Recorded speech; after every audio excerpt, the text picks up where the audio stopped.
Au début de mes 14 ans, j'étais une personne vraiment ambitieuse, curieuse de la vie. J'étais bonne à l'école, j'aimais l'école, j'aimais sortir avec mes amis. La vie, c'était pleine d'émotions fortes, puis c'était beaucoup dans le positif. Avec ma dépression, à l'automne, j'ai arrêté de ressentir toutes mes belles émotions que j'avais avant, puis à la rentrée scolaire, j'ai eu plus de difficultés avec mes travaux scolaires, ce qui m'arrivait pas avant. Et quand je sortais avec mes amis, j'avais moins de plaisir, j'avais juste le goût de rester chez moi puis de rien faire. Même regarder la télé, ça me tentait pas. Je me couchais dans mon lit puis je regardais mon plafond. Donc j'ai réalisé que ça allait pas nécessairement bien puis que j'avais vraiment changé. C'était pas juste éphémère, c'est vraiment un changement qui persistait. J'ai accumulé plein de poids et j'en parlais jamais. Donc à la fin, c'était rendu trop puis ça a changé complètement mon humeur. Donc la dépression, elle a commencé plus par une accumulation qu'avec une chose spécifique.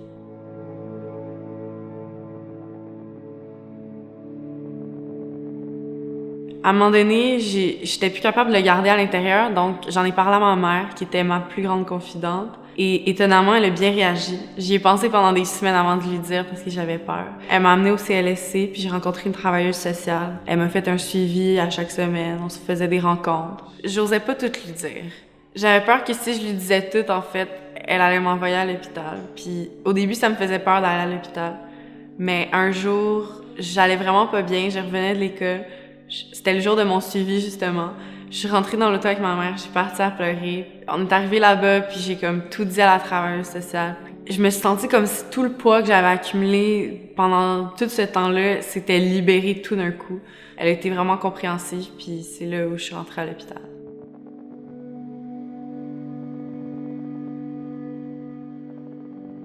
À l'hôpital, ça s'est super bien passé.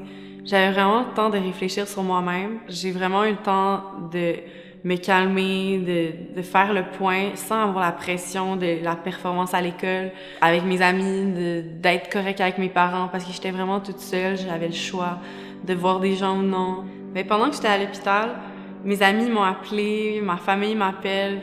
Ils étaient là pour moi, puis ils ont vu que j'allais pas bien, puis que j'allais guérir. Donc, ils m'ont vraiment attendu, ils ont été là pour moi, ils m'ont écouté. Ce qui m'a motivée au début, c'était pour les autres. Je voulais le faire pour les autres parce que je voyais que ça les affectait, que j'allais pas bien.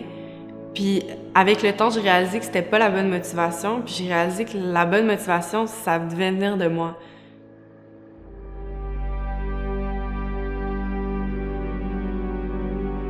Ben, mon changement d'humeur, ça s'est passé vraiment lentement. Avec l'aide de la médication, j'ai pu contrôler ça sur le moment, mais la thérapie, ça a duré beaucoup plus longtemps. Puis le travail que j'ai fait moi-même, c'est vraiment ça qui m'a aidée. Puis je dirais qu'encore aujourd'hui, j'en fais du travail sur moi-même, mais ça y va petit à petit. À beaucoup de reprises, j'ai eu à faire face à des obstacles. Ces obstacles-là, c'était de la peur de retomber en dépression tout le temps. La peur que les autres voient que j'aille pas bien des fois, puis qu'une petite tristesse se transforme en une autre dépression. Mais j'ai réalisé avec le temps que de pas aller bien, c'est pas nécessairement d'être en dépression, puis que c'est correct des fois de juste pleurer.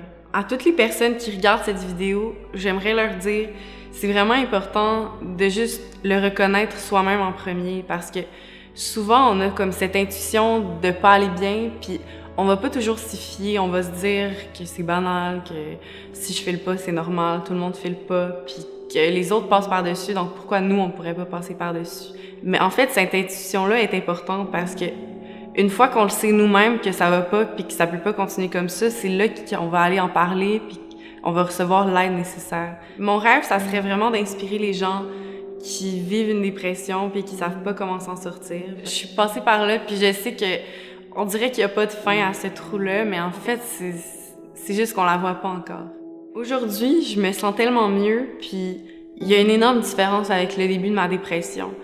On dirait que en évoluant puis en devenant une adolescente, parce que ça fait quand même 3 ans aujourd'hui que j'ai vécu ça, j'ai comme découvert qui j'étais moi-même, mes intérêts, puis j'ai découvert que faut pas que je plaise aux autres, faut que je me plaise à moi-même en premier. Puis aujourd'hui, ben, je suis heureuse.